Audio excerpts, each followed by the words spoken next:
दोस्तों, स्वागत है आपका मूवी ज्ञान चैनल में। जरा सोच कर देखिए, कैसा हो अगर आप एक ऐसी जगह पर फंस जाएं जहां से निकल पाना इम्पॉसिबल हो और हर रात कोई काला साया आपका शिकार करने के लिए आए। हमारी आज की सीरीज कुछ इस तरह की ही है। सीरीज का नाम है फ्रॉम, जो कि आजकल बहुत ही चर्चा में है। अगर अब तक आपने नहीं देखी तो देख लीजिए, मुझे पूरी उम्मीद है आपको मजा आएगा। तो बिना समय गवाए कहानी शुरू करते हैं।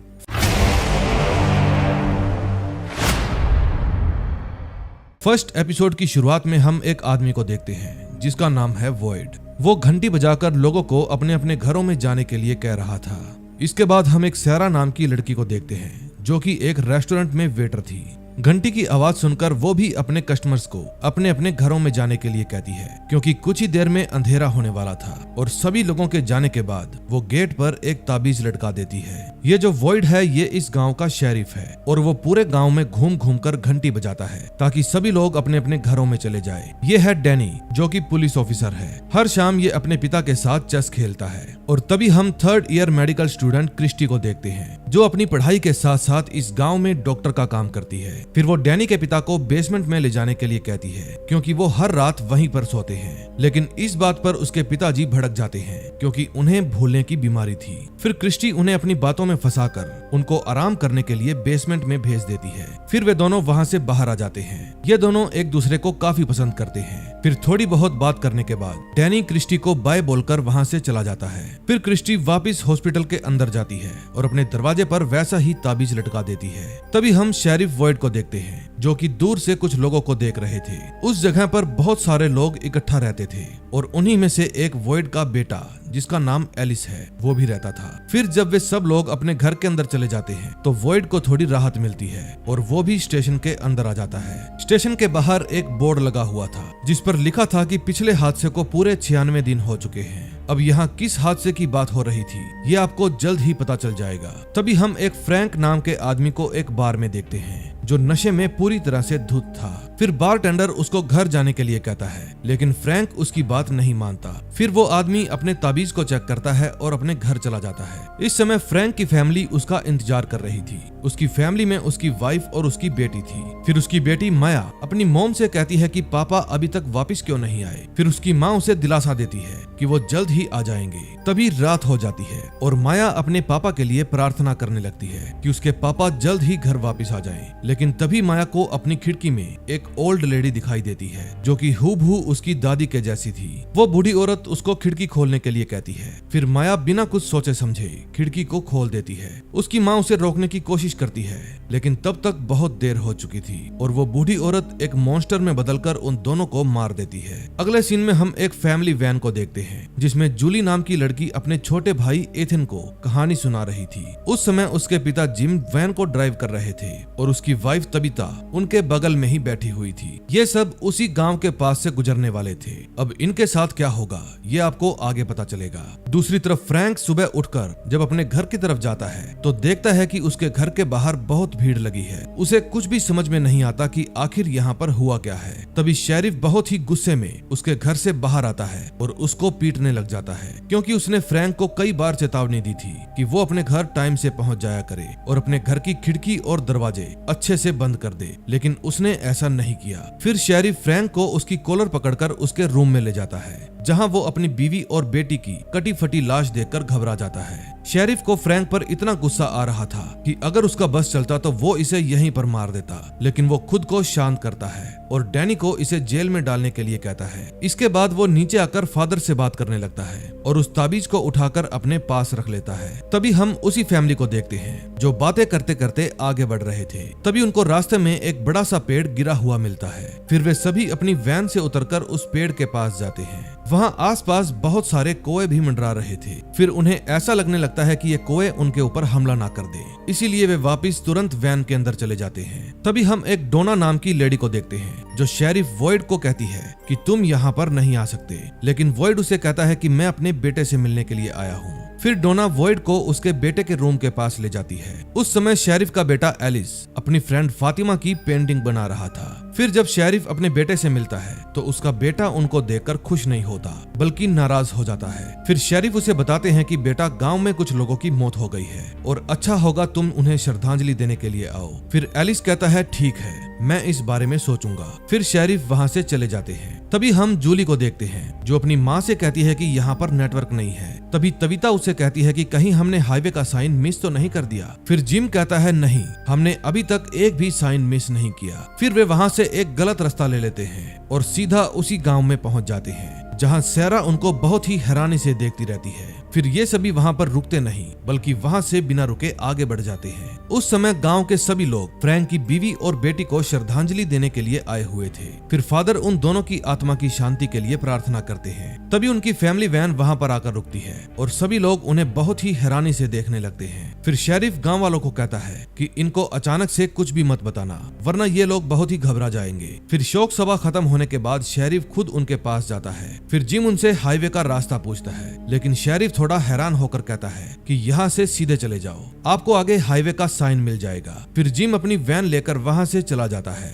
फिर वे सभी सीधा सीधा उसी रोड पर चलते रहते हैं लेकिन इन्हें कहीं भी हाईवे का साइन नहीं दिखता। फिर वे घूम फिर कर वापिस उसी गाँव में पहुँच जाते हैं। फिर जिम सैरा से रास्ता पूछता है। सैरा उसे कोई भी जवाब नहीं देती और फिर वे सभी आगे बढ़ जाते हैं। तभी हम सैरा के बड़े भाई नेथल को देखते हैं जो कि सैरा से कहता है कि ये फैमिली अभी तक यहीं पर घूम रही है। फिर सैरा कहती है वो यहाँ से कहीं नहीं जा पाएंगे। फिर उसका भाई जानवरों को खाना देने के लिए चला जाता है लेकिन सैरा बहुत ही घबराई हुई थी। तभी वैन के अंदर तबीता जिम से कहती है कि शायद हमने कोई टर्न मिस कर दिया है लेकिन जिम उसकी बात से सहमत नहीं होता। फिर तबीता कहती है कि आप गाड़ी धीरे चलाओ कहीं फिर से टर्न मिस ना हो जाए लेकिन जिम इस बात पर गुस्सा हो जाता है क्योंकि गाड़ी ऑलरेडी 20 किलोमीटर प्रति घंटा की रफ्तार से चल रही थी और ये लोग फिर से वापस उसी गांव में आ जाते हैं। इस बार इन्हें कुछ गड़बड़ लगती है और ये सभी वापस यू टर्न ले लेते हैं। तभी शेरिफ डैनी से कहता है कि जाकर रोड पर कांटे बिछा दो, बहुत हो गया घूमना फिरना। लेकिन तभी सामने से एक गाड़ी आ जाती है जिसके कारण उनका एक्सीडेंट हो जाता है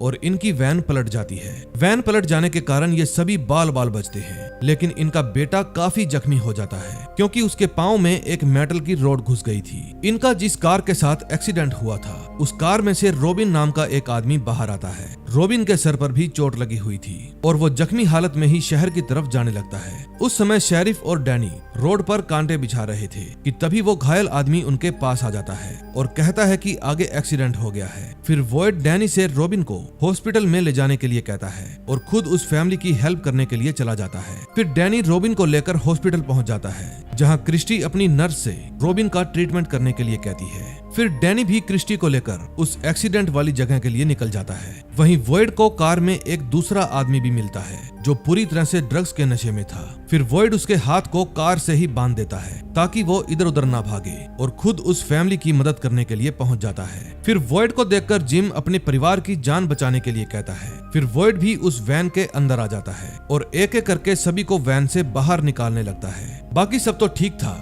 लेकिन इथन की ऐसी हालत देखकर वॉयड डर जाता है। दूसरी तरफ फादर एलिस को बताते हैं कि गांव के बाहर एक एक्सीडेंट हो गया है और तुम्हारे पिता उन्हें बचाने के लिए गए हैं लेकिन चिंता की बात यह है कि कुछ ही देर में रात होने वाली है। फिर एलिस भी फादर के साथ जाने के लिए कहता है और फिर वे दोनों भी साथ में ही निकल जाते हैं। फिर कुछ देर बाद वे सभी घटना वाली जगह पर पहुंच जाते हैं जहां वॉयड जूली को बाहर निकालकर उसे शांत कराता है। उस समय क्रिस्टी दूसरे आदमी का इलाज कर रही थी। फिर वे सभी एक एक करके उन सभी को वैन से बाहर निकालने लगते हैं लेकिन जिम और इथन अभी भी वैन के अंदर ही फंसे हुए थे। फिर क्रिस्टी वॉयड से कहती है कि हमें इथन को बाहर निकालने में टाइम लगेगा और तब तक रात हो जाएगी। फिर वॉयड कहता है कि हम उस ताबीज को वैन में ही रखेंगे जिससे वो मॉन्स्टर वैन से दूर रहेंगे और उस बच्चे की जान बच जाएगी। इसके बाद क्रिस्टी वैन के अंदर चली जाती है और जिम को बाहर जाने के लिए कहती है। इसके बाद जिम वैन से बाहर आ जाता है और तबीता को संभालता है। फिर वॉयड जिम को कहता है कि यहाँ रात होने वाली है। फिर वॉयड जिम को समझाता है कि इन सभी को यहाँ से जाना होगा क्योंकि रात होने वाली है और जंगल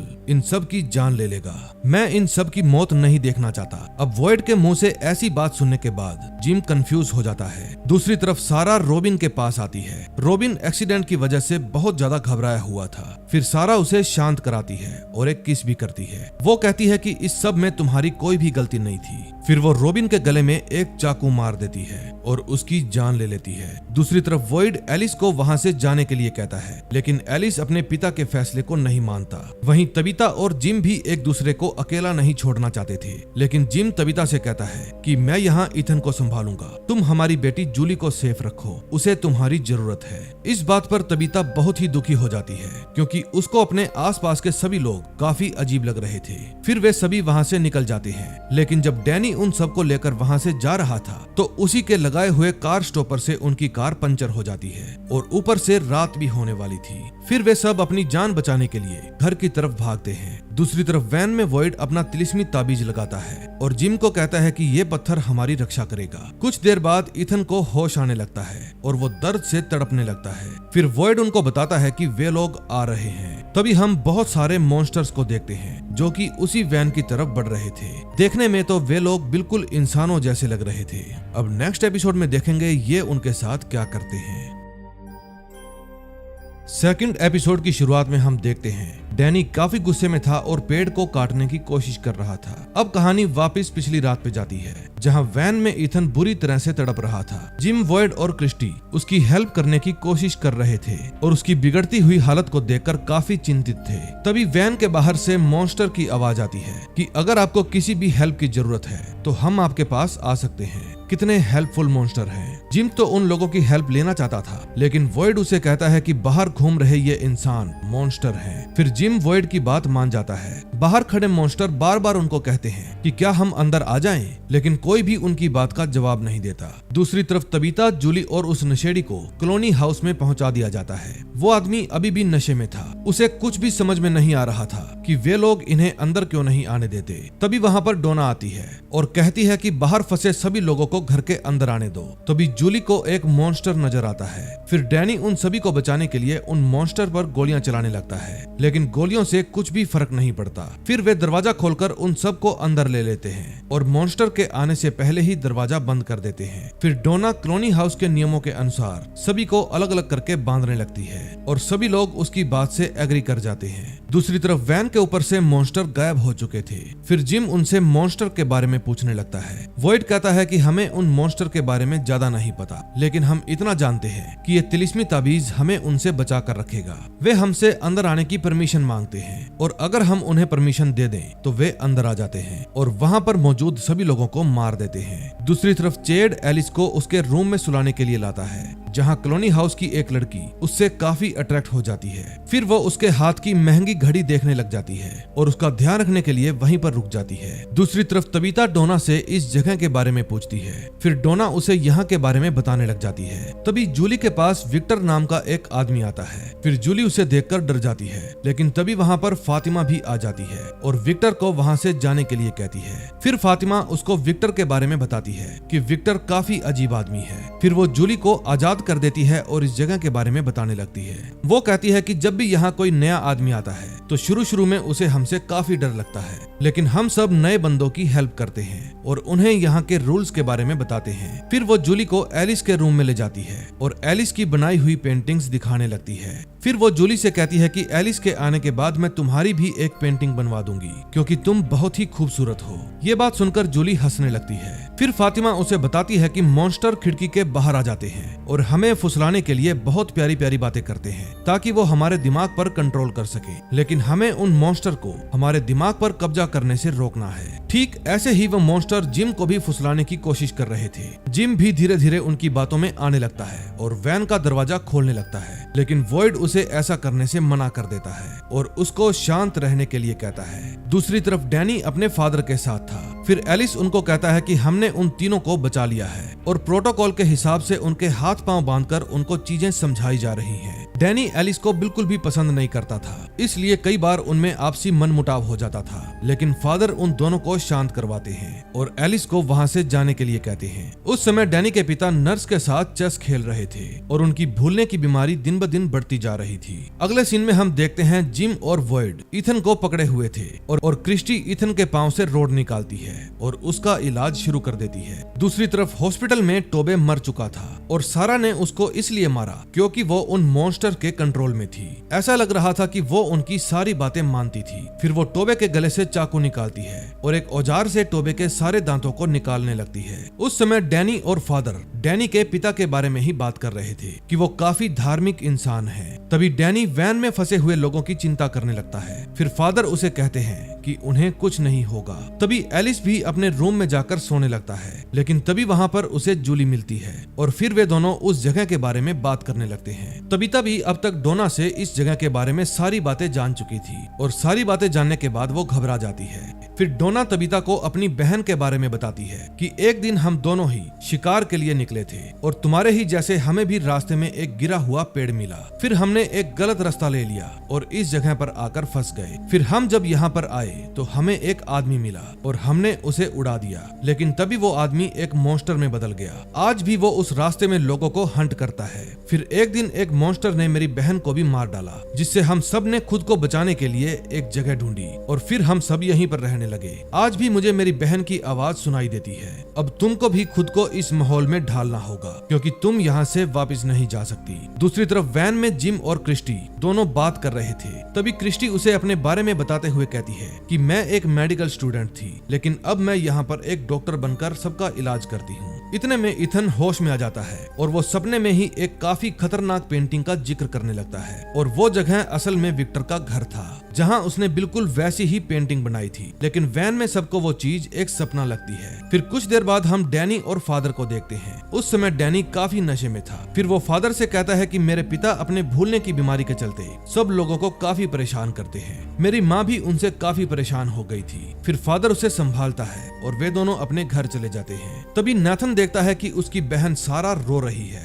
फिर वो उससे रोने का कारण पूछता है, लेकिन सारा उससे बार बार माफी मांगने लगती है। फिर नाथन उसके खून से सने हुए कपड़ों को देखकर समझ जाता है कि हो ना हो अब आगे उसका नंबर आने वाला है। तभी हॉस्पिटल में नर्स डैनी के पिता को सुलाकर आगे बढ़ जाती है। फिर वो टोबे के पास जाती है और देखती है कि वो मर चुका है। फिर जब वो दरवाजे की तरफ जाती है तो देखती है मॉन्स्टर इस हॉस्पिटल में घुस चुके हैं। फिर वो अंदर जाकर दरवाजे को बंद कर देती है। वहीं दूसरी तरफ वैन में जिम उस ताबीज को हटा देता है, जिससे वो मॉन्स्टर जिम को पकड़ लेते हैं, लेकिन ये तो केवल क्रिस्टी का सपना था। फिर वो जैसे ही उठती है तो देखती है सुबह हो चुकी है और खतरा टल चुका था। फिर वे सभी वैन से बाहर आते हैं। कुछ ही देर में जूली, फादर और डैनी भी वहाँ पर आ जाते हैं और एक दूसरे से मिलकर काफी खुश होते हैं। दूसरी तरफ सारा अपने भाई नाथन से कहती है कि अब मैं जीना नहीं चाहती, मरना चाहती हूँ, लेकिन मैं तो अपनी मर्जी से मर भी नहीं पा रही। अब मैं अंदर से तड़प रही हूँ और वो मॉन्स्टर की आवाजें मुझे चैन से जीने नहीं देती। वो मॉन्स्टर मुझसे काफी गलत काम करवाते हैं। तभी फादर और क्रिस्टी जब हॉस्पिटल पहुँचते हैं तो देखते हैं कि नर्स और डैनी के पिता दोनों ही मर चुके हैं। फिर डैनी भी अपने पिता को देखकर काफी दुखी हो जाता है और गुस्से में जाकर उस पेड़ को काटने लगता है। फिर वॉइड डैनी के पास जाता है और उसको हौसला देता है कि हमें अभी और भी बहुत सारे काम करने हैं। फिर डैनी अपने पिता को याद करने लगता है और वॉइड उसको वहाँ से ले जाता है। फिर अपने ऑफिस में जाकर वॉइड एक चाबी को देखने लगता है और उसे देखकर उसे भी अपने परिवार की याद आने लगती है और वो भी काफी ज्यादा दुखी हो जाता है। दूसरी तरफ जूली और एथन एक साथ बैठकर खेल रहे थे। फिर एथन को घर के बाहर एक लड़का दिखाई देता है, जो कि असल में सिर्फ उसे ही दिखाई दे रहा था। अब ये लड़का कौन है ये हमें नेक्स्ट एपिसोड में पता चलेगा। थर्ड एपिसोड की शुरुआत में हम सभी सर्वाइवर्स को देखते हैं जो कि कॉलोनी हाउस में सभी एक साथ थे। उनको देखकर ऐसा लग रहा था कि वे सभी एक साथ ही सोते हैं, लेकिन तभी तबीता को उन मॉन्स्टर का सपना आता है और वो घबरा जाती है। फिर वो उठकर अपने बच्चों को संभालती है। तभी जिम उठकर उसे शांत करवाता है और फिर वे लोग फिर से सो जाते हैं। तभी ऊपर चैड की आंख खुलती है और वो उठते ही चीखने लगता है। फिर डोना उसके पास जाती है और उसे शांत रहने को बोलती है। उन सब ने चैड को बांध रखा था। फिर चैड कहता है कि तुम लोग मुझे जानते नहीं हो। फिर डोना उसे एक कहानी सुनाती है, इस गांव की भयानक कहानी। दूसरी तरफ हम वॉइड को देखते हैं जो कि जब अपनी नींद से जागता है तो डर के मारे उसके हाथ कांप रहे थे। उसके बाद वो अपने घर के बाहर बने एक बॉक्स को देखने के लिए जाता है। फिर वो वापस अपने ऑफिस में आता है और फ्रैंक से मिलता है, जिसको उन सब ने हाउस अरेस्ट किया हुआ था। इसके नशे की वजह से ही इसकी पूरी फैमिली ने मॉन्स्टर के हाथों अपनी जान गंवा दी और इसीलिए अब इसे इसकी सजा मिलेगी। लेकिन वॉइड की बातों से लग रहा था कि जैसे वो फ्रैंक को मौत की सजा से बचाना चाहता था। तभी फ्रैंक वॉइड से कहता है कि मेरी पत्नी हमेशा कहा करती थी कि हम सब इस जगह पर बस तुम्हारी सूझबूझ के कारण ही जिंदा हैं और तुमने ही वो जादुई पत्थर ढूंढा था, वरना वो मॉन्स्टर हमें कब का मार चुके होते। दूसरी तरफ डोना भी चैड को पूरी कहानी सुना चुकी होती है और फिर वो उसे ये भी बताती है कि तुम्हारा दोस्त अब इस दुनिया में नहीं रहा, अब तुम भी हमारी तरह इस दुनिया में फंस गए हो और चाहकर भी तुम यहाँ से बाहर नहीं निकल सकते। लेकिन ये बात सुनकर चैड हंसने लगता है और कहता है कि मुझे पता है ये टोबी का बनाया हुआ कोई रियलिटी शो है जिसमें हमें यहाँ से निकलने के लिए पजल सोल्व करने पड़ेंगे। फिर वो हंसते हुए कॉलोनी हाउस से बाहर आता है और एक लड़की की साइकिल छीनकर शहर की तरफ जाने की कोशिश करता है। इधर ईथन को भी अपने सपने में फिर से वही लड़का दिखाई देता है, लेकिन तभी तबीता उसे जगा देती है। फिर ईथन अपनी मॉम से कहता है कि मैं बाहर जाना चाहता हूँ, लेकिन उसकी माँ उसे मना कर देती है और अपने दोनों बच्चों को खाना खाने के लिए कहती है। फिर ईथन उस मिस्टीरियस व्हाइट बॉय को हाय कहता है। तभी हम डैनी को उसकी माँ के साथ देखते हैं। इस समय वो डिनर प्रिपेयर कर रहा था, लेकिन उसकी माँ अपने हस्बैंड के मरने के कारण काफी दुखी थी। फिर डैनी उन्हें संभालता है, लेकिन तभी वहाँ पर सारा भी आ जाती है और बिखरे हुए कांच को साफ करने लगती है। तभी हम विक्टर को देखते हैं जो अपने बॉक्स से कुछ पेपर्स निकालता है और कहीं पर जाने लगता है। उस समय जूली और फातिमा भी एक दूसरे से बात कर रही थी। तभी जूली देखती है कि कॉलोनी हाउस के सभी लोग अपने अपने काम पर लग गए हैं। उनमें से कुछ लोग अनाज उगा रहे थे। फिर फातिमा उसे कहती है कि तुम सबको इस जगह के अनुसार ढलने में कुछ समय लगेगा, लेकिन कुछ समय बाद तुम लोगों को भी इस जगह से प्यार हो जाएगा और तुम भी यहाँ पर खुशी खुशी रहने लगोगे। तभी जिम और तबीता अपने कपड़ों को निकालते समय ईथन से बात करते हैं। अब इन सबको यहीं पर रहना था, इसलिए वो अपने बच्चे को कंफर्टेबल करते हैं और उसके साथ खेलने लगते हैं। तभी वहाँ पर जूली भी आ जाती है और फिर वो पूरी फैमिली आपस में एक दूसरे के साथ अच्छा टाइम व्यतीत करती है। फिर थोड़ी ही देर में वहाँ पर डोना भी आ जाती है और वो उन सबको फादर से बात करने के लिए कहती है। फिर वे फादर के पास जाते हैं और फादर उन्हें बताते हैं कि इस जगह पर रहने के लिए दो टाइप की जगह है। पहली जगह है कॉलोनी हाउस और दूसरा है हमारा टाउन। अब ये आपकी मर्जी है कि आप कहाँ पर रहना चाहते हैं। फिर वे फादर के साथ बातें करते करते वहाँ से निकल जाते हैं। वहीं दूसरी तरफ हम चैड को देखते हैं जो डिनर एरिया में आता है। वहाँ आकर वो ठहाके लगाकर हंसने लगता है और बिना लाइन के ही प्लेट लेकर आगे बढ़ता है, लेकिन तभी डैनी की माँ उसे फटकार लगाती है और लाइन में जाने के लिए कहती है। फिर चैड उसकी बात मान जाता है। तभी सारा का भाई उससे मिलने के लिए आता है और कहता है कि मुझे तुम्हारी फिक्र हो रही है। फिर सारा उसे बताती है कि मुझे काम पर आना ही होगा, वरना लोगों को शक हो जाएगा कि वो खून मैंने ही किया है। इसके बाद सारा का भाई वहाँ से चला जाता है। तभी फादर उन सबको जादुई पत्थर के बारे में बताते हैं कि वो पत्थर ही हमारी रक्षा करता है और इसी के चलते वो मॉन्स्टर हमारे घर में नहीं आते। वो बस हमसे परमिशन मांगते हैं और अगर किसी ने गलती से उन्हें परमिशन दे दी तो फिर वे घर में घुस जाते हैं और कत्ले आम मचा देते हैं। फिर फादर उनको घर के बाहर पड़े बड़े बॉक्स के बारे में बताते हैं कि अगर यहाँ पर कोई बड़ा क्राइम करेगा तो उसे इसी बॉक्स में डाल दिया जाएगा और रात में वो मॉन्स्टर उसे जान से मार देंगे। अब इस बात से तबीता बहुत डर जाती है, लेकिन फादर उन्हें बताते हैं कि हमने आज तक कभी भी इस बॉक्स को यूज नहीं किया है, आज पहली बार इसका इस्तेमाल होगा। फिर फादर उन्हें फ्रैंक के घर ले जाते हैं जहाँ पर उसकी फैमिली रहा करती थी। अब ये घर पूरी तरह से खाली हो चुका था क्योंकि फ्रैंक की वजह से ही उसकी वाइफ और बच्ची मारी गई थी। फिर तबीता उस जगह को देखती है जहां उन मॉन्स्टर्स ने उन दोनों को मारा था। उस जगह पर अभी भी खून बिखरा हुआ था। फिर तबीता वो जगह देखकर घबरा जाती है और इस जगह पर रहने से इनकार कर देती है। फिर जिम उसे समझाता है कि हम सभी अब इस जगह पर फंस चुके हैं और हमें किसी भी तरह इस जगह पर एडजस्ट करना होगा। फिर तबीता उसकी बात मान जाती है। अगले सीन में हम देखते हैं फ्रैंक और वॉइड दोनों जंगल में जाते हैं। फ्रैंक बताता है कि अक्सर मैं यहाँ अपनी बेटी के साथ आया करता था और फिर हम यहाँ पर खूब मस्ती किया करते थे, लेकिन मेरी ही गलती की वजह से वो मारी गई। अब मेरी बारी है। फिर वो वॉइड से कुछ पल अकेले बिताने के लिए परमिशन मांगता है और वॉइड मान जाता है। दूसरी तरफ कॉलोनी हाउस में एलिस ईथन को एक लकड़ी का सपोर्ट देता है ताकि वो चल पाए, लेकिन ये चीज जूली को काफी अजीब लगती है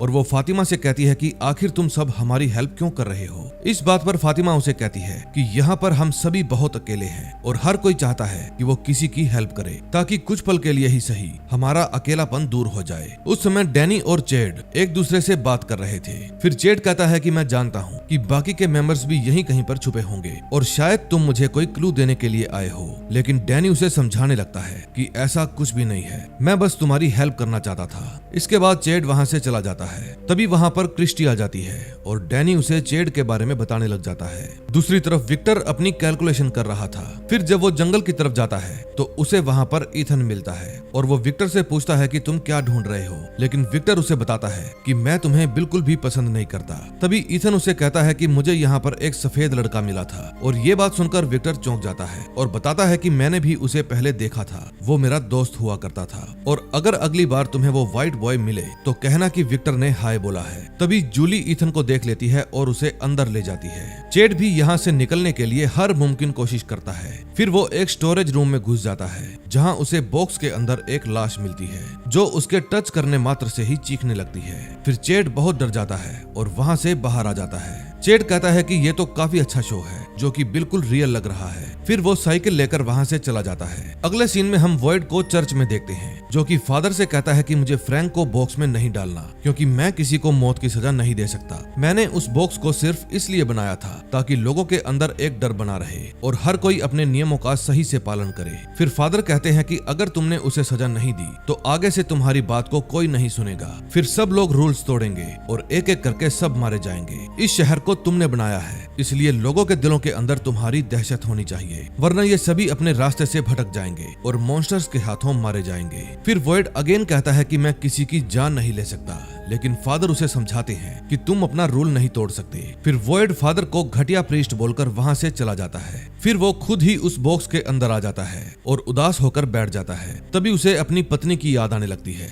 फिर वो फ्रैंक के पास जाता है और कहता है कि तुम ये जादुई पत्थर उस बॉक्स में छुपा देना ताकि वो मॉन्स्टर तुम्हें नुकसान ना पहुंचा पाए। फिर फ्रैंक पूछता है कि अगर मैं बच भी गया तो तुम लोगों को क्या जवाब दोगे। ये बात सुनकर वॉइड खुद ही कंफ्यूज हो जाता है और वहाँ से चला जाता है। फिर कुछ देर बाद फादर जिम और उसके फैमिली से पूछता है कि तुम लोग कहाँ रहना चाहोगे, लेकिन तभी वहाँ पर वॉइड आ जाता है और उन सब से कहता है कि फ्रैंक नशे में था, इसीलिए उसके परिवार की जान गई और ये बस एक एक्सीडेंट था। तभी वहाँ पर फ्रैंक आता है और उन सब से कहता है कि मैं काफी दिनों से इस जगह के बारे में सोच रहा था। जब मैं इस जगह में फंसा तो मेरे पास मेरा परिवार था जिनके साथ मैं बहुत खुश था, लेकिन मेरी ही गलती की वजह से वे दोनों आज मेरे साथ नहीं हैं और इसीलिए मैं चाहता हूँ कि मुझे मौत की सजा सुनाई जाए ताकि मैं उनके पास फिर से जा सकूं। फिर फ्रैंक वॉइड को उसका पत्थर वापस कर देता है और पत्थर वापस लेकर वॉइड दुखी हो जाता है, लेकिन चेड उन सब पर हंसने लगता है और उनमें से हर एक इंसान का मजाक उड़ाने लगता है। फिर वॉइड उसे पकड़ता है और कॉलोनी हाउस या टाउन दोनों में से एक को चुनने के लिए कहता है। फिर चेड टाउन को चुनता है और डैनी उसे लेकर वहाँ से चला जाता है। फिर वॉइड जिम की फैमिली से पूछता है कि आप लोग कहाँ रहना चाहते हो। फिर जिम, तबीता और ईथन टाउन को चुनते हैं, लेकिन जूली कॉलोनी हाउस को चुनती है और ये सुनकर उसका परिवार काफी नाराज हो जाता है। फिर उन लोगों में लड़ाई शुरू हो जाती है, लेकिन तभी वॉइड उसके झगड़े को शांत करते हुए कहता है कि कॉलोनी हाउस में जूली का ध्यान मेरा बेटा रख लेगा। लेकिन जिम और तबीता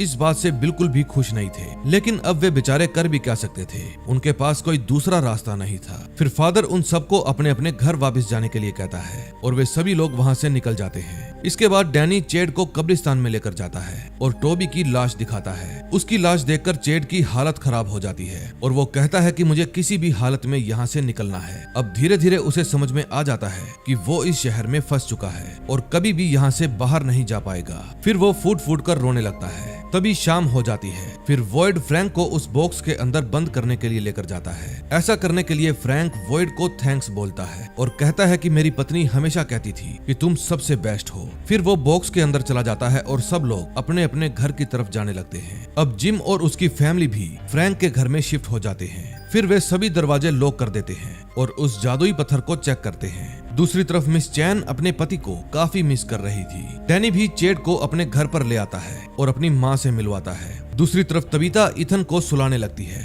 लेकिन तभी वहाँ पर जिम आता है और उन्हें एक कहानी सुनाने लगता है। अब कॉलोनी हाउस में भी सब लोग जूली का स्वागत करते हैं। उसको देखकर सब लोग काफी खुश थे, लेकिन वॉइड अभी भी परेशान था क्योंकि उसने फ्रैंक को बॉक्स में बंद कर दिया था। अब फ्रैंक को भी अपने आसपास मॉन्स्टर दिखने लगते हैं और फिर वे मॉन्स्टर उस बॉक्स को तोड़कर फ्रैंक को पकड़ लेते हैं और इसी के साथ थर्ड एपिसोड का एंड हो जाता है। अब नेक्स्ट एपिसोड में देखेंगे क्या होता है।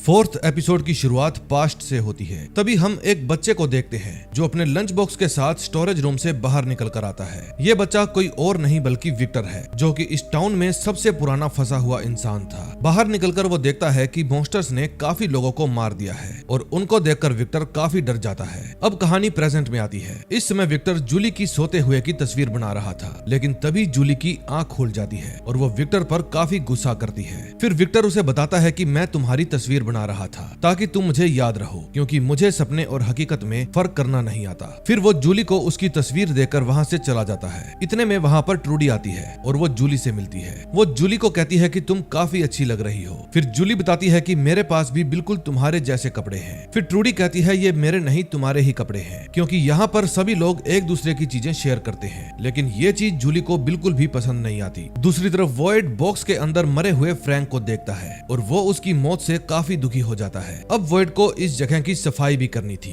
वहीं दूसरी तरफ डिनर एरिया में मिस चैन काफी दुखी लग रही थी। सारा भी उनको ऐसी हालत में देखकर काफी दुखी होती है, लेकिन फिर मिस चैन किचन के काम में लग जाती है। अगले सीन में हम देखते हैं जिम और उसकी वाइफ तबिता दोनों आपस में बात कर रहे थे। उनकी यहाँ पर पहली रात काफी अजीब तरीके से बीतती है। फिर तबिता जिम से कहती है कि मुझे ये जगह बिल्कुल भी पसंद नहीं आई। फिर जिम उसको समझाता है कि धीरे धीरे सब चीजें ठीक हो जाएंगी। फिर तबिता कहती है कि ये सब मेरी गलती के कारण हुआ है। अब वो किस गलती की बात कर रही थी ये आपको आगे पता चलेगा। तभी वहाँ पर इथन आता है, जिसको अपनी बहन की काफी याद आ रही थी। फिर जिम कहता है कि हम लोग खाना खाने के लिए पहले डिनर एरिया में जाएंगे और उसके बाद हम तुम्हारी बहन जूली से भी मिलेंगे। फिर तबिता कहती है कि मुझे थोड़ा सामान पैक करना है, आप लोग चलो मैं आती हूँ। फिर जिम और इथन दोनों ही वहाँ से चले जाते हैं। दूसरी तरफ वॉइड लाश को लेकर जा रहा था। तभी उसे रास्ते में जिम और इथन मिलते हैं। फिर वॉइड लाश को छुपा देता है और फिर वे लोग बातें करते हुए आगे बढ़ जाते हैं। फिर जिम और इथन रेस्टोरेंट में पहुंच जाते हैं। वहाँ सारा उनका स्वागत करती है और कहती है कि आज मिस चैन ने तुम लोगों के लिए खास खाना बनाया है।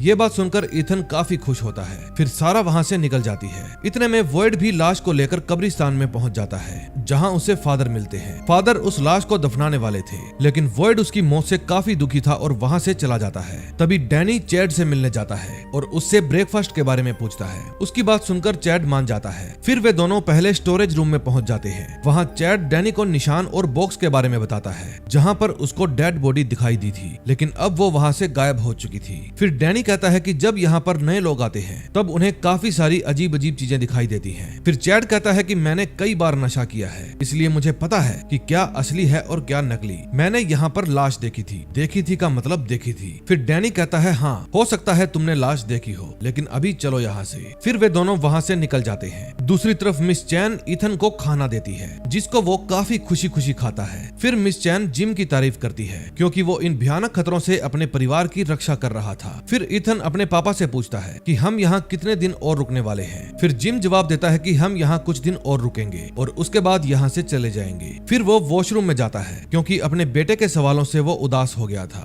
उसकी लाचारी और मायूसी उसके चेहरे से साफ साफ झलक रही थी। तबिता भी इस समय अपने घर पर काफी दुखी थी। फिर वो अपना सामान निकालने लगती है। सामान में उसे जूली का स्वेटर मिलता है। दूसरी तरफ विक्टर भी इथन से मिलने के लिए जाता है और बताता है कि आज मैंने नोटिस किया है कि यहाँ के पेड़ 4 इंच हिल चुके हैं और ये चीज काफी अजीब है। ये बातें मैं किसी को भी नहीं बताता। इसके बाद वो इथन को एक पेंटिंग देता है, जिसमें उसी व्हाइट बॉय की तस्वीर थी। फिर इथन उस तस्वीर को देखकर चौंक जाता है। फिर वो विक्टर से कहता है कि ये तो वही लड़का है जो मुझे दिखाई देता है। फिर विक्टर उसे बताता है कि ये लड़का मुझे भी दिखता था, लेकिन तभी वहाँ पर जिम आ जाता है और वो विक्टर की तस्वीर देखकर विक्टर पर भड़क जाता है। वो विक्टर को कहता है कि तुम मेरे बेटे से दूर रहा करो और फिर वो विक्टर को धक्के मारकर वहाँ से बाहर फेंक देता है। फिर इथन अपने डैड को कहता है कि आपको ऐसा नहीं करना चाहिए था। फिर जिम अपने बेटे इथन को लेकर अपने घर जाने लगता है। जूली भी इस समय कॉलोनी हाउस में काफी दुखी थी, लेकिन तभी वहाँ पर फातिमा आती है और उसको दुखी देखकर पूछती है कि आखिर तुम्हें क्या हुआ है। फिर जूली कहती है शायद मुझे यहाँ पर रहने के लिए नहीं आना चाहिए था। फातिमा समझ जाती है कि जूली इसलिए नाराज है क्योंकि ट्रूडी ने उसके कपड़े पहन लिए थे। फिर फातिमा जूली से कहती है कि मैं तुम्हारे लिए कुछ ना कुछ जरूर करूंगी और फिर वो जूली को लेकर वहाँ से चली जाती है। इतने में जिम और इथन वापिस घर पहुँच जाते हैं। फिर इथन अपने डैड से कहता है कि आपको ऐसा नहीं करना चाहिए था, क्योंकि विक्टर मेरा दोस्त है लेकिन उसके डैड इस बात पर बिल्कुल भी ध्यान नहीं देते और वहाँ से चले जाते हैं। इतने में जिम की वाइफ तबीता अपनी बेटी जूली से मिलने के लिए जाती है और फिर वो जूली को एक स्वेटर देती है और अपने साथ अपने घर चलने के लिए कहती है, लेकिन जूली स्वेटर लेने से मना कर देती है। फिर तबीता उसे समझाने लगती है, लेकिन जूली काफी गुस्से में आ जाती है और कहती है कि मुझे आपके और पिताजी के डिवोर्स लेने के बारे में सब कुछ पता है। आप ये सब कुछ अपने बेटे थॉमस के मरने की वजह से कर रहे हो ना, लेकिन आपको अपने दोनों जिंदा बच्चों की बिल्कुल भी परवाह नहीं है। फिर वो उस स्वेटर को वापस देकर वहाँ से चली जाती है और ये सुनकर तबीता को काफी दुख होता है। तभी वहाँ पर फातिमा आती है और वो स्वेटर लेकर कहती है कि मैं ये स्वेटर जूली को दे दूंगी। दूसरी तरफ डैनी पुलिस स्टेशन में चैड को उन सभी लोगों के बारे में बता रहा था जो यहाँ पर फंसे हुए थे। वो बताता है कि सभी लोग शहर के अलग अलग रास्ते से जा रहे थे, लेकिन फिर भी यहाँ पर पहुँच गए और हमेशा के लिए यहीं पर फंस गए। फिर चैड कहता है ये सब इम्पॉसिबल है, लेकिन मैं एक काफी ज्यादा स्मार्ट इंसान हूँ और मैं इस बारे में पता लगा कर ही रहूंगा। फिर डैनी कहता है कि जब भी लोग यहाँ पर आते हैं उन्हें ऐसा ही लगता है, लेकिन आज तक कोई भी कुछ भी पता नहीं लगा पाया। ये जगह हमें भटका भटका कर पागल बना देती है। इतने में वहाँ पर मौजूद रेडियो बजने लगता है। उसको देखकर डैनी कहता है ये भी कभी कभी बजता है, लेकिन चैड को ये चीज नॉर्मल नहीं लगती और वो रेडियो लेकर वहाँ से निकल जाता है। इतने में तबीता घर पहुँच जाती है और अपने हस्बैंड जिम से बातें करने लगती है। जिम बताता है कि ईथन मुझसे काफी नाराज है। फिर तबीता भी बताती है कि मैं जूली से मिलने गई थी, वो भी मुझसे काफी नाराज हो गई है और उसको हमारे डिवोर्स के बारे में भी पता है। फिर इस बात को लेकर उन दोनों में बहस छिड़ जाती है और ये सारी बातें ईथन भी सुन लेता है। इतने में वहाँ पर विक्टर आ जाता है और ईथन को पीछे के रास्ते से बाहर आने के लिए कहता है। फिर वो ईथन को कहता है कि मुझे व्हाइट बॉय को ढूंढना है क्योंकि वो मुझे काफी वक्त से मिला नहीं है और अगर तुम चाहो तो तुम मेरे साथ चल सकते हो क्योंकि व्हाइट बॉय अब तुम्हें दिखता है क्योंकि उसने तुम्हें चुना है। फिर विक्टर उसे छड़ी की जगह पर एक लकड़ी का टुकड़ा देता है और फिर वे दोनों वहाँ से निकल जाते हैं। दूसरी तरफ वॉइड भी वापिस आकर उस बॉक्स को दोबारा तैयार करने लगता है। तभी वहाँ पर फादर आते हैं और वो वॉइड से कहते हैं कि तुम हम सभी के लीडर हो, लेकिन अब तुम हमें कमजोर लग रहे हो। अगर ऐसा हुआ तो इसका सभी लोगों पर असर पड़ेगा और सभी अपने रास्ते से भटक जाएंगे। फ्रैंक को उसकी गलती की सजा मिली थी, ये बात तुम्हें समझनी होगी और तुम्हें अपनी पत्नी के बारे में भी याद रखना होगा। इस बात पर वॉइड भड़क जाता है और फादर से कहता है कि मैं तुमसे पहले यहाँ पर आया हूँ। फिर फादर कहते हैं कि मैंने देखा है तुमने यहाँ पर आकर शहर को बदला है और तुमने ही लोगों को मरने से बचाया है, लेकिन अब तुम कमजोर लग रहे हो और अगर तुम कमजोर हुए तो तुम्हारे साथ साथ सब लोग कमजोर हो जाएंगे। तुम्हें अपने दिमाग को शांत रखने की जरूरत है ताकि तुम बाकी लोगों पर अपना कंट्रोल बना सको, वरना सब लोग बेमौत मारे जाएंगे। अब वॉइड को भी फादर की बातें थोड़ी थोड़ी सही लगने लगी थी। इतने में विक्टर ईथन को लेकर जंगल में पहुंच जाता है। वो ईथन को बताता है कि वो कैसे इस जगह पर फंस गया था, लेकिन वो अपने माता पिता के बारे में कुछ भी नहीं बताता। फिर ईथन विक्टर को अपने छोटे भाई थॉमस के बारे में बताता है जिसकी काफी छोटी उम्र में ही डेथ हो गई थी। फिर विक्टर कहता है कि मुझे इस बारे में कुछ भी नहीं जानना। तभी उन्हें वहाँ पर व्हाइट बॉय दिखने लगता है। फिर विक्टर और ईथन उसका पीछा करने लगते हैं। जिम और तबीता अभी तक एक दूसरे से लड़ रहे थे और एक दूसरे को ब्लेम कर रहे थे, लेकिन तभी उन्हें अपने बेटे का ध्यान आता है और फिर वे उसे ढूंढने में लग जाते हैं। वे अपने बेटे को बहुत ढूंढते हैं, लेकिन ईथन उन्हें कहीं भी नहीं मिलता। अब उन दोनों को घबराहट हो जाती है, लेकिन तभी उन्हें वहाँ पर ईथन की छड़ी मिल जाती है और फिर वे उसे ढूंढते हुए जंगल की तरफ जाने लगते हैं। जंगल में विक्टर और ईथन व्हाइट बॉय के रास्ते को खो चुके थे, लेकिन तभी उन्हें फार अवे ट्री मिलता है। फिर विक्टर बताता है कि हम इस ट्री के अंदर कोई भी चीज डाल सकते हैं। ये बात इंसानों पर भी लागू होती है। हम इसके अंदर कुछ भी डालते हैं तो वो कहीं पर भी टेलीपोर्ट हो सकती है। फिर विक्टर एक पत्थर पर निशान बनाकर उसे फार अवे ट्री के अंदर डाल देता है, जो पास में ही एक जगह पर आकर गिरता है और ये चमत्कार देखकर ईथन भी काफी चौंक जाता है। फिर विक्टर ईथन को बताता है कि ये पेड़ इंसानों को किस जगह भेजता है ये किसी को भी नहीं पता, लेकिन इसमें काफी खतरा है। इस जंगल में तुम्हें ऐसे काफी सारे ट्री मिल जाएंगे। लेकिन तभी विक्टर का सर दुखने लगता है और उसे अपने बचपन की पुरानी यादें आकर घेर लेती हैं। उसने अपने बचपन में शहर के सभी लोगों को मरते हुए देखा था। फिर वो ईथन को अपने साथ लेकर आगे बढ़ता है। वहाँ पर कुत्ते भी मौजूद थे। फिर वो ईथन को अपने साथ लेकर और आगे बढ़ता है। इतने में जिम और तबीता भी ईथन को ढूंढते हुए जंगल के अंदर आ जाते हैं। तभी उन्हें वहाँ पर दो शिकारी कुत्ते मिलते हैं जो उन पर हमला करने ही वाले थे, लेकिन इतने में विक्टर वहाँ पर आकर अपनी गन फायर करता है और उन कुत्तों को भगा देता है। फिर वो ईथन को जिम और तबीता के हवाले कर देता है, लेकिन जिम विक्टर पर बहुत ज्यादा गुस्सा हो जाता है और अब वो विक्टर को सबक सिखाना चाहता था, लेकिन विक्टर के पास गन थी और वो अपनी गन से जिम को डराकर भगा देता है। फिर वे ईथन को अपने साथ लेकर टाउन में पहुंच जाते हैं। दूसरी तरफ विक्टर एक जगह पर जाकर अपनी सारी पेंटिंग्स को देखने लगता है, जिनमें उसे वो दो कुत्ते भी दिखते हैं जो कि उसने अपने बचपन में देखे थे। उसे वहाँ पर व्हाइट बॉय भी दिखता है जो खेलते खेलते वहाँ से गायब हो जाता है। और ये बातें विक्टर को आज भी याद थी। प्रेजेंट में वो उस जगह पर था जहाँ पर उसने इन सभी चीजों की पेंटिंग बनाई थी। इतने में जिम वॉइड से जाकर मिलता है और वॉइड को कहता है कि विक्टर के पास गन है, वो मेरे बेटे को लेकर जंगल में चला गया था। फिर वो वॉइड को वो पेंटिंग भी दिखाता है जो विक्टर ने बनाई थी। फिर वॉइड जिम को बताता है कि वो कॉलोनी हाउस में रहता है, मैं इस बारे में डोना से बात करूंगा। तभी उसे फादर की बातें याद आने लगती हैं कि यहाँ के सब लोग तुम पर ही डिपेंड हैं। फिर वो जिम से पूछता है कि क्या आप अपनी फैमिली के साथ मेरे साथ डिनर करने चलेंगे। दूसरी तरफ कॉलोनी हाउस में फातिमा जूली को उसका नया बेड और सामान रखने की जगह दिखाती है जो कि उसके साथ एलिस के कमरे में ही था। ये जगह देखकर वो काफी खुश हो जाती है और फातिमा को शुक्रिया कहती है। फिर फातिमा जूली को उसकी माँ का स्वेटर देती है जिसको जूली ने लेने से इनकार कर दिया था, लेकिन अब की बार वो खुश हो जाती है। दूसरी तरफ वॉइड अपने घर पर तैयार हो रहा था, लेकिन उसकी मेंटल कंडीशन कुछ ठीक नहीं लग रही थी। फिर वो शीशे के सामने पागलों जैसे चीखने लगता है, लेकिन फिर वो खुद को अच्छे से तैयार करके जिम की फैमिली के साथ डिनर करने चला जाता है। तबीता कहती है कि तुमने हमारी काफी हेल्प की है। फिर वॉइड कहता है कि हम लोग यहाँ पर सभी एक दूसरे के साथ फैमिली की तरह रहते हैं और एक दूसरे की रक्षा करते हैं। इतने में वहाँ पर डैनी आ जाता है। फिर वो वॉइड को बाहर आने के लिए कहता है। फिर मौका देखकर जिम तबीता को कहता है कि अब ये जगह मुझे पसंद आने लगी है। फिर वो तबीता को कहता है कि मैं तुमसे झगड़ता रहता हूँ, इसलिए मुझे माफ कर दो, मैं अंदर से खुद को काफी टूटा हुआ महसूस कर रहा था। फिर तबीता कहती है कि हम दोनों साथ में मिलकर सब कुछ ठीक कर देंगे। तभी वहाँ पर ईथन आता है जो अपने साथ स्वीट पोटैटोज लेकर आया था। और फिर मिस चैन कहती है कि ईथन काफी स्वीट बॉय है और सारा भी उनकी हाँ में हाँ मिला देती है। लेकिन मिस चैन के जाते ही सारा तड़पने लगती है और तभी उसके हाथ पर ईथन को मार देने का मैसेज आता है और फिर वो ईथन को देखने लगती है और उसके हाथ का मैसेज गायब हो जाता है। फिर वो बेहोश होकर नीचे गिर जाती है। उसको बेहोश होते वॉइड और डैनी भी देख लेते हैं। फिर वे दोनों उसकी हेल्प करने के लिए भागते हैं। वहीं दूसरी तरफ विक्टर कॉलोनी हाउस के पास लाशों के लिए काफी सारे गड्ढे खोद रहा था। फिर डोना उससे पूछती है कि तुम आखिर ये कर क्या रहे हो और क्यों कर रहे हो। फिर विक्टर कहता है मैं तो एडवांस में तुम्हारी हेल्प कर रहा हूँ। अब देखते हैं नेक्स्ट एपिसोड में क्या होगा।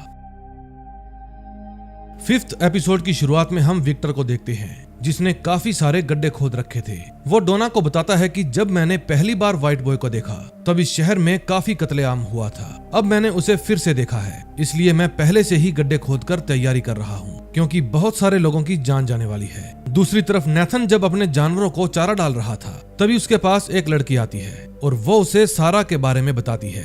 दरअसल डिनर एरिया में सारा की तबीयत खराब हो गई थी और अब उसको हॉस्पिटल में भर्ती किया गया है। फिर नेथन वहां से सीधा हॉस्पिटल की तरफ भागता है। उस समय क्रिस्टी सारा को चेक कर रही थी। फिर चेक करने के बाद उसे पता चलता है कि सारा बिल्कुल ठीक है। फिर क्रिस्टी सारा को नेथन के आने के बारे में बताती है। सारा कहती है प्लीज तुम मेरे भाई को ये कहना कि मैं बिल्कुल ठीक हूँ, वरना उसे मेरी चिंता होगी। तभी वहाँ पर वॉइड भी आ जाता है। फिर क्रिस्टी उसके पास जाती है और बताती है कि सारा बिल्कुल ठीक है, लेकिन ये बात वॉइड को काफी अजीब लगती है। फिर वॉइड कहता है कि पहले ही जिम का परिवार काफी मुसीबतें झेल रहा है और अब सारा के साथ भी वही सब हो रहा है। मुझे तो लगता है कि शहर में कोई वायरस फैल गया है, लेकिन क्रिस्टी कहती है नहीं, ऐसी कोई बात नहीं है। फिर वो वॉइड के हाथ कांपने के बारे में पूछती है, लेकिन वॉइड उसकी बात टाल देता है। इतने में नेथन वहां पहुंच जाता है। फिर क्रिस्टी वॉइड को कहती है कि नेथन को उसकी बहन के साथ हॉस्पिटल में नहीं रुकना चाहिए। फिर वॉइड हाँ में जवाब देकर खुद हॉस्पिटल से बाहर चला जाता है। फिर वो नेथन को कहता है कि तुम्हारी बहन बिल्कुल ठीक है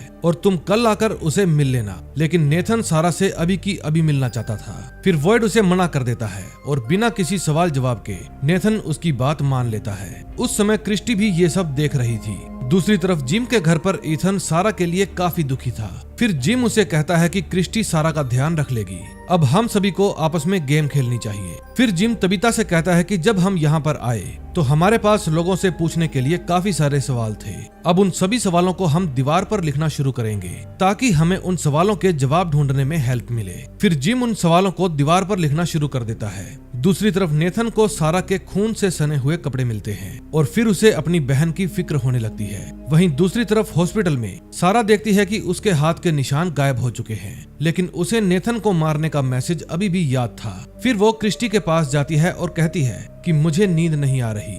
इतना बोलकर वो क्रिस्टी के पास बैठ जाती है और कहती है कि तुम और डैनी साथ में काफी अच्छे दिखते हो। फिर क्रिस्टी कहती है कि हम दोनों सिर्फ दोस्त हैं और मेरी मैरियल नाम की एक फियोंसे भी थी जो यहाँ पर आने से पहले मेरे साथ ही रहा करती थी। फिर सारा बताती है कि मेरा भी एक बॉयफ्रेंड था जो कि काफी बुरा था, लेकिन नेथन ने मुझे उससे बचाया और फिर हम दोनों ही इस जाल में फंस गए। लेकिन ये जगह मेरी पुरानी जिंदगी से काफी बेहतर है, लेकिन मैं अभी भी काफी कंफ्यूज हूँ कि मुझे आगे क्या करना चाहिए। फिर क्रिस्टी पूछती है कि तुम्हें आखिर प्रॉब्लम क्या है। फिर सारा बताती है कि अगर कोई बुरे काम के चलते हमारे साथ आगे चलकर अच्छा हो तो हमें वो करना चाहिए, जैसे कि किसी काम के बदले हम लोगों को यहाँ से अपनी असली दुनिया में लौटने का मौका मिल जाए, क्योंकि हमारे यहाँ रहने या ना रहने का कोई मतलब नहीं है। और अगर कोई हमें कहे कि वो हमें घर पहुंचा सकता है, लेकिन बदले में हमें किसी आदमी का खून करना पड़ेगा, तो हमें क्या करना चाहिए। फिर क्रिस्टी कहती है कि ये सवाल काफी अजीब है, लेकिन हाँ, हमें एक खून करना चाहिए, क्योंकि जिस काम में सभी की भलाई हो उसके बदले एक खून करना कोई गलत नहीं है। फिर सारा उसकी बातों से एग्री कर जाती है। दूसरी तरफ जिम भी अपने सवालों के बारे में सोच रहा था। तभी तविता उसकी क्यूरोसिटी की काफी तारीफ करती है। फिर जिम बताता है कि यहाँ के सभी लोगों को वही पेड़ दिखा था जो हमें दिखा था, लेकिन हम सभी शहर के अलग अलग हिस्सों से आए हैं और एक ही जगह पर आकर फंस गए। फिर तविता कहती है कि ये बात तो सबको पता है, इसमें नया क्या है। फिर जिम कहता है कि यहाँ के सभी राज इन्हीं सवालों के अंदर छुपे हैं, बस हमें उन्हें देखना और समझना होगा। फिर अगले दिन सुबह होते ही क्रिस्टी और सारा हॉस्पिटल से चली जाती हैं। तभी वहाँ पर नेथन भी आ जाता है और फिर वे दोनों वहाँ से जाने लगते हैं। नेथन अपनी बहन को लेकर काफी चिंतित था। फिर सारा कहती है कि भाई अब सब कुछ ठीक है और मुझे बिल्कुल नहीं पता कि मैं कैसे बेहोश हो गई। दूसरी तरफ कॉलोनी हाउस में जूली खुद से परेशान होने वाले लोगों की लिस्ट बना रही थी। तभी फातिमा वहां आती है और कहती है कि यहाँ पर आने के बाद सब लोग ऐसी लिस्ट बनाते हैं। फिर फातिमा उसके बॉयफ्रेंड के बारे में पूछती है। जूली बताती है कि मैं सिंगल हूँ और मेरी ना तो कोई गर्लफ्रेंड है और ना ही कोई बॉयफ्रेंड। फिर फातिमा कहती है कि यहाँ पर सिंगल रहना काफी अजीब बात मानी जाती है। फिर वो जूली को एलिस के पास ले जाती है और उसको भी इसकी लिस्ट के बारे में बताती है। फिर एलिस कहता है कि तुम्हें इसे तालाब के पास लेकर आना चाहिए। फिर वे दोनों इस बात से मान जाती हैं। दूसरी तरफ चेड रेडियो लेकर जा रहा था। तभी उसे वहाँ पर ट्रोडी मिलती है। वो चेड को कहती है कि तुम बहुत ही हैंडसम हो, लेकिन इस रेडियो को लेकर कहाँ जा रहे हो। फिर चेड उसे कुछ भी नहीं बताता और ट्रूडी वहाँ से चली जाती है। फिर चेड वहीं पर बने हुए एक बार में चला जाता है। अगले सीन में हम देखते हैं डैनी वॉयड को देखता है जो कि काफी परेशान था। फिर पूछने पर वॉयड बताता है कि मैं अपनी पत्नी के पास जा रहा हूँ और ये बात कहकर वो वहाँ से निकल जाता है। दूसरी तरफ चेड बार के अंदर एक वाइन पीता है जिसका टेस्ट उसे काफी खराब लगता है क्योंकि उसे फ्रेमटेड पोटैटो से बनाया गया था। तभी बारटेंडर उसे बताता है कि यहाँ के लोग इसे दिमाग शांत करने के लिए पीते हैं। फिर चेड बताता है कि यहाँ के लोग एक एक्सपेरिमेंट के चलते फंस चुके हैं और अब वे लोग इसे ही अपनी किस्मत समझ बैठे हैं, लेकिन मुझे यहाँ नहीं रहना, इसलिए मैं पहले इस जगह को समझने की कोशिश कर रहा हूँ। ये बोलकर वो वहाँ पर चिल्लाने लगता है। फिर बारटेंडर उसे शांत करवाता है और कहता है कि तुम खुद को ज्यादा स्मार्ट समझते हो, तुम्हें लगता है कि तुम यहाँ से निकलने का रास्ता खोज लोगे, लेकिन ऐसा नहीं है। चेड कहता है हाँ, मैं खोज लूंगा, क्योंकि जिसने भी इस जगह को बनाया होगा उससे कोई ना कोई गलती तो हुई होगी, अब मुझे बस उसी गलती को ढूंढना है। फिर बारटेंडर कहता है कि मैं भी काफी पढ़ा लिखा हूँ, मुझे भी यहाँ की सभी थ्योरी पता है, लेकिन यहाँ पर हमारी कोई भी थ्योरी काम नहीं करती। फिर उसकी बात सुनकर चेड सोच में पड़ जाता है। तभी सारा चाकू लेकर जिम के घर जाती है। उस समय तबीता इथन का इलाज कर रही थी और वो स्पीडली हील भी हो रहा था।